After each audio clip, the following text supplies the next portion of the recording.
Kia ora, welcome to Paws for Thought. This week we're talking about why it's important to desex your animals. We'll also look at worm farming, and we'll talk to a man with a passion for bees. He's making it his mission to sustain the bee population both in New Zealand and overseas. SPCAs around New Zealand deal with tens of thousands of unwanted animals every year. Last year alone, 53,000 cats and dogs were taken to SPCAs because humans no longer wanted them. Despite the best efforts to rehome them, thousands of these animals will never find new homes.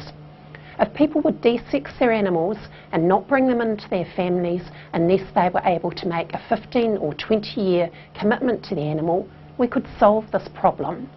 Now, to talk more about the importance of desexing, I'm joined by Unitec lecturer Dr. Jodie Zielinski. Kia ora, Jodie, welcome to the program. Hi, thank you for having me. You're welcome. Why is it important for people to desex their animals? Well, there's many benefits of desexing animals, not the least of which are behavioral benefits, health benefits, and of course, welfare of our animals. And how many homeless and unwanted animals are taken into SPCAs around New Zealand each year? Just sort of, have you got some rough figures for us?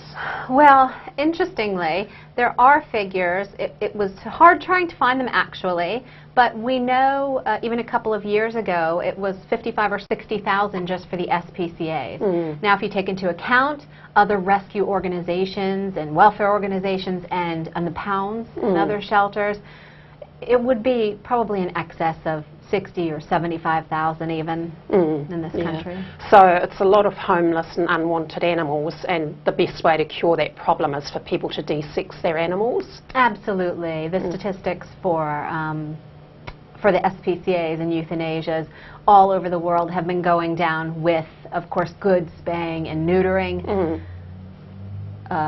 options for people and the word getting around. Just in the 80s in the US, about 17 million animals were taken into shelters and through spay and neutering initiatives. Now that number is probably reduced to about 6,000, so it really does work. Yeah. And what's the difference? What does desexing mean? What does spaying mean? What does neutering mean? You know, before I moved to the Southern Hemisphere, and I was in Rarotonga first, but I had never heard the word desexing. Oh, okay. But I think we use the word fixing in the States. So maybe that's a little fixing, desexing. So desexing just means to alter their status for being able to reproduce by taking out in females the ovaries and uterus, which is also referred to as spaying in females, and then in males by taking the testicles, which is referred to as neutering, although in some parts of the world they use neutering to classify both and also males. But desexing would be in general, and then spaying for females, neutering for males. Right. And at what age should people desex their animals? Well, you know, I was thinking about this, and there are many recommendations from all over the world, and we have many recommendations based on the animals. Obviously, for a shelter situation, it's imperative to do it as early as possible before they're adopted out. For people, if they got a pet from a breeder or a friend, you know, it's really important to have a conversation with your veterinarian, who is really your other family doctor. And so it's really important to keep that line of communication open. What we know is cats can reproduce from as early as 4 or 5 months, and dogs from as early as 5 or 6 months. So make sure you do it early. Make sure you do it in consultation with your veterinarian. The earlier the better for obviously welfare purposes.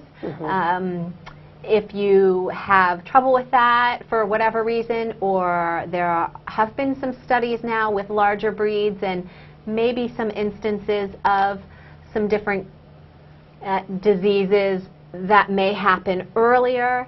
If there are breeds that you have that you may want to talk to your veterinarian about, that's fine. There was a huge study of 40,000 dogs recently that showed that actually sterilized animals or neutered or desexed animals actually do live longer than unsterilized animals.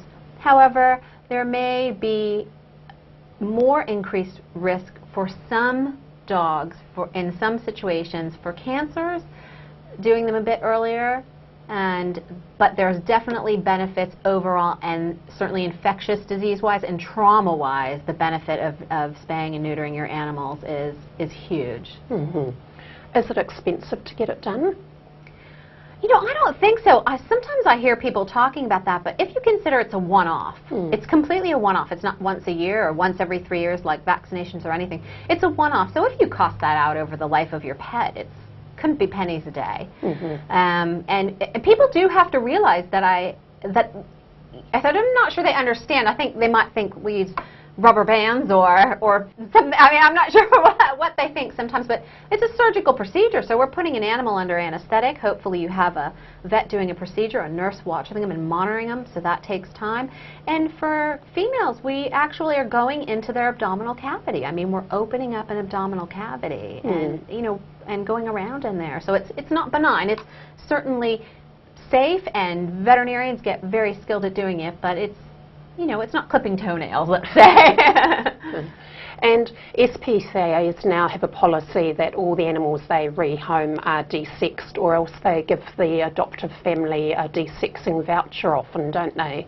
Yes, I think primarily, well, that's not true. The organizations that I have been involved with do desex their animals. What they found is that the voucher system tends not to work. I do understand there are obviously many SPCAs that don't have veterinarians and welfare organizations, and so I'm certainly not saying that they're doing the wrong thing. That may be all they have to do. But absolutely, to adopt the animals out, spayed and neutered, is the way to go. It's been shown time and time again that even if you give the voucher and it costs no money, people lose them, they forget, and the next thing you know, they just haven't done it. So I absolutely support the spaying and neutering of animals before they are adopted out. And the SPCA also has a desexing caravan that goes to different parts of the country. So that might be another option for people if they're concerned about the cost of desexing.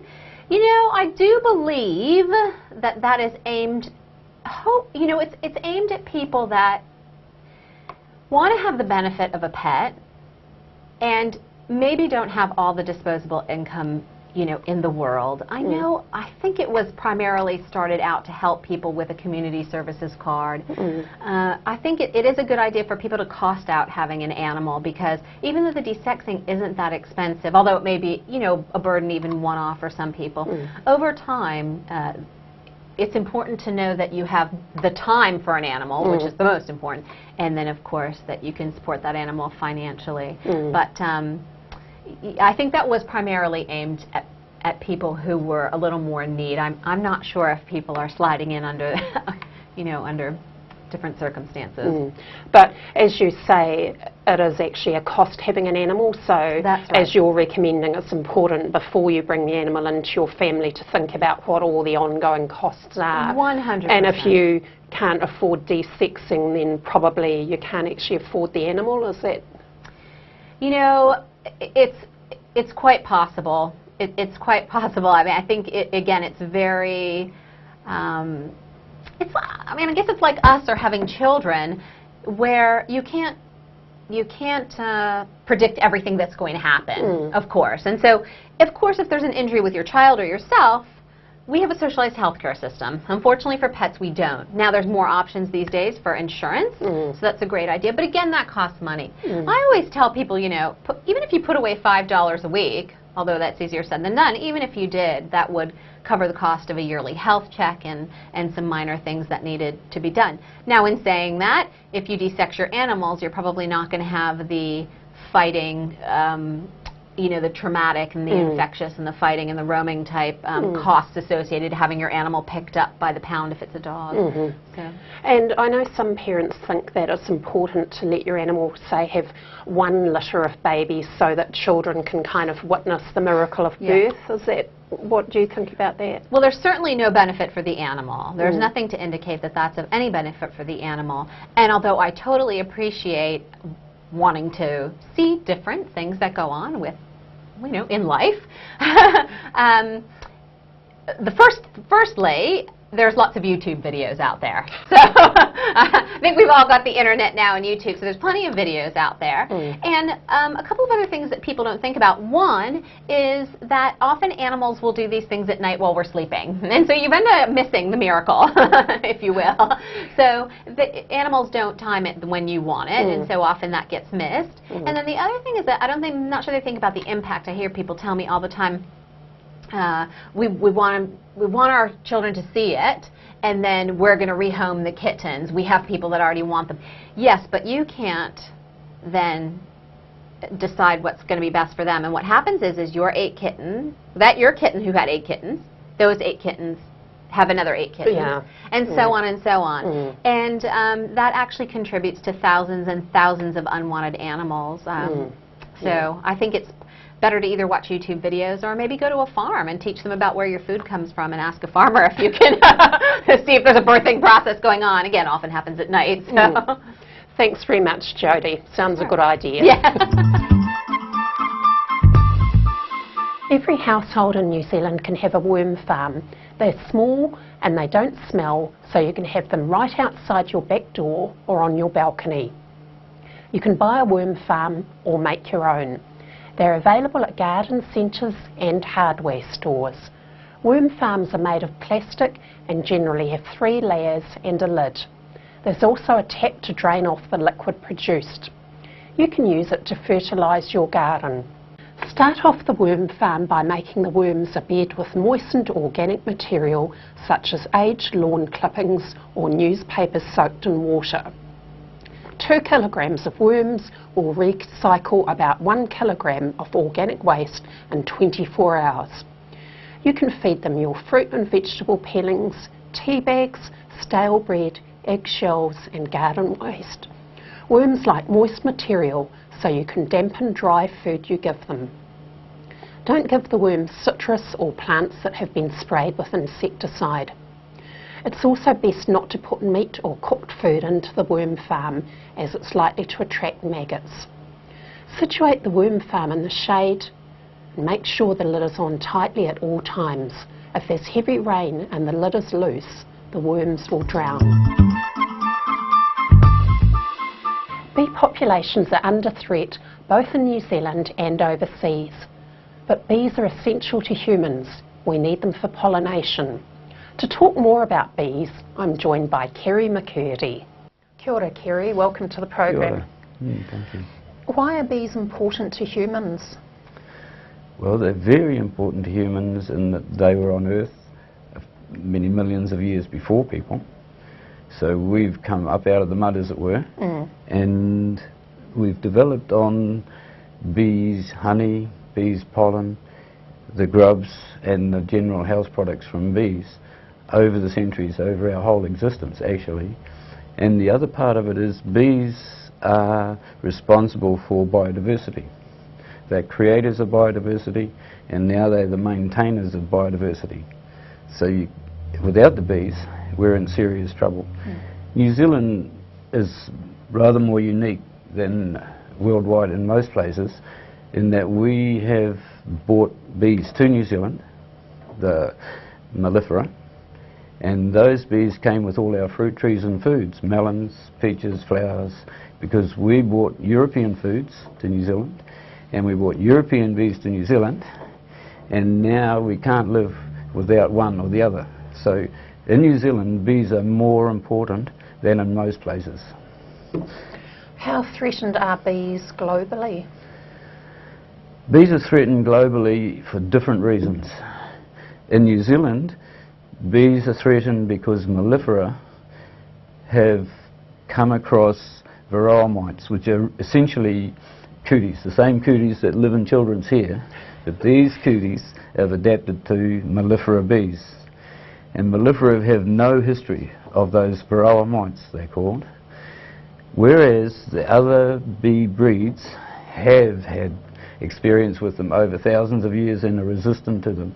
So we've got a unique problem in New Zealand that the bee breed that we bought from Europe is now under threat because of varroa mite. Not just the mite, but mites also carry viruses, like mosquitoes carry malaria. So all that equates to a lot of difficulty.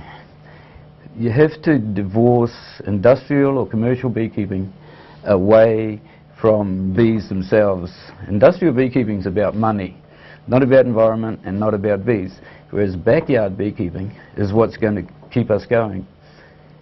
In backyard beekeeping, anybody can do it. If you have a look at our website, you'll see a hive design there that can be maintained even by a teenager, a girl, or a man. This is new to beekeeping because historically beekeeping involved big muscles and hairy men, but it doesn't anymore. In the backyard, bees are friendly.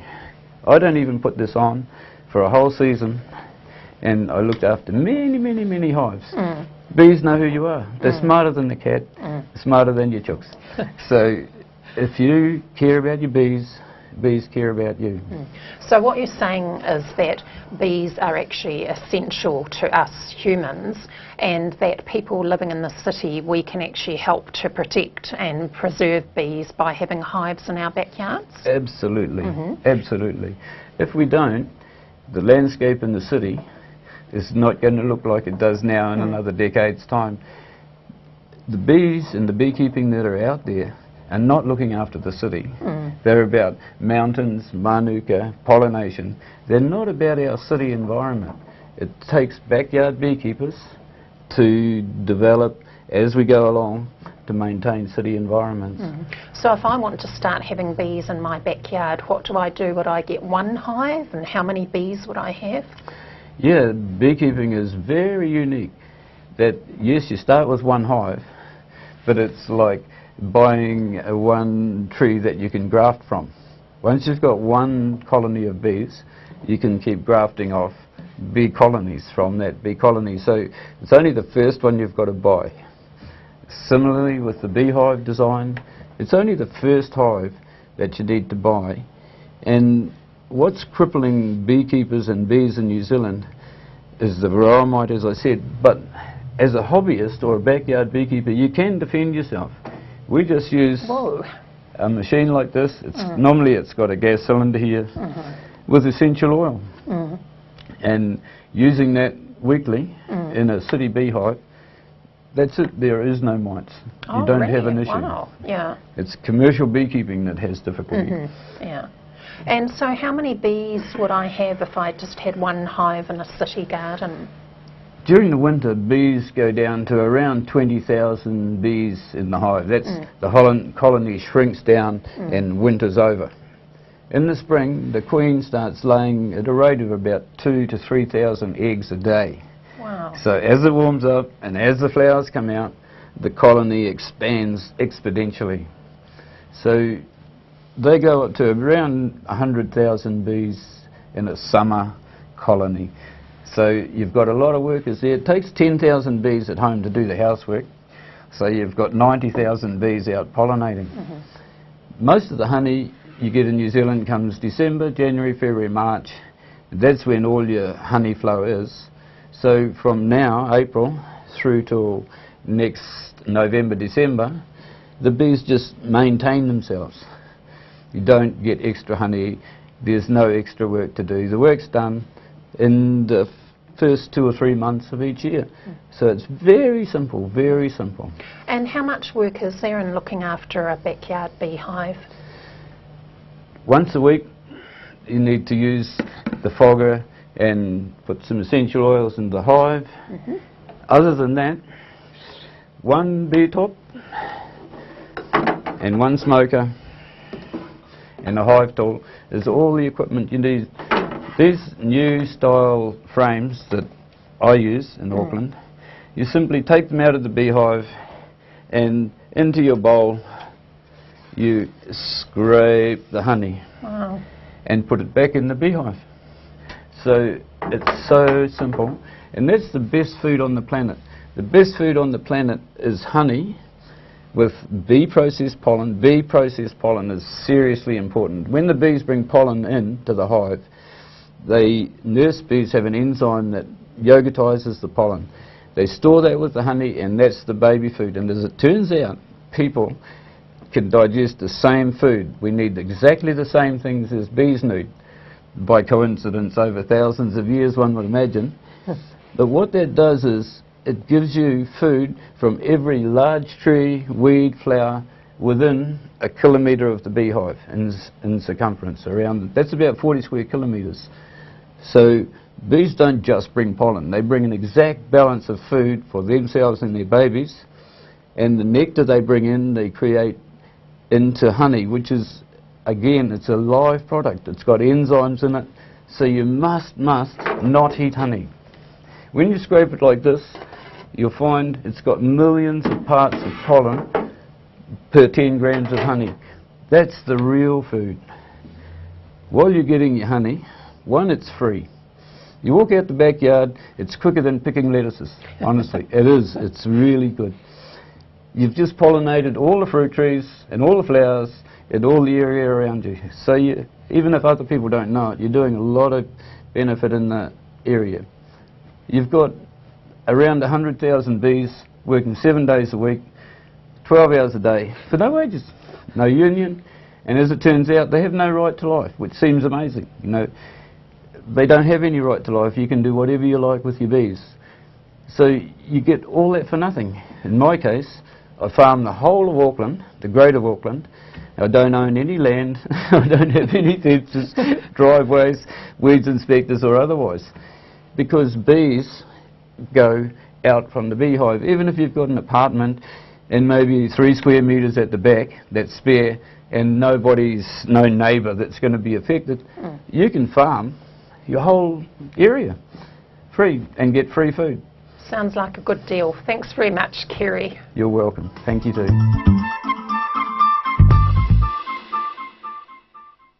Almost 12,000 cats and dogs have been euthanised at the Broward County Animal Shelter in the United States since it set a no-kill goal.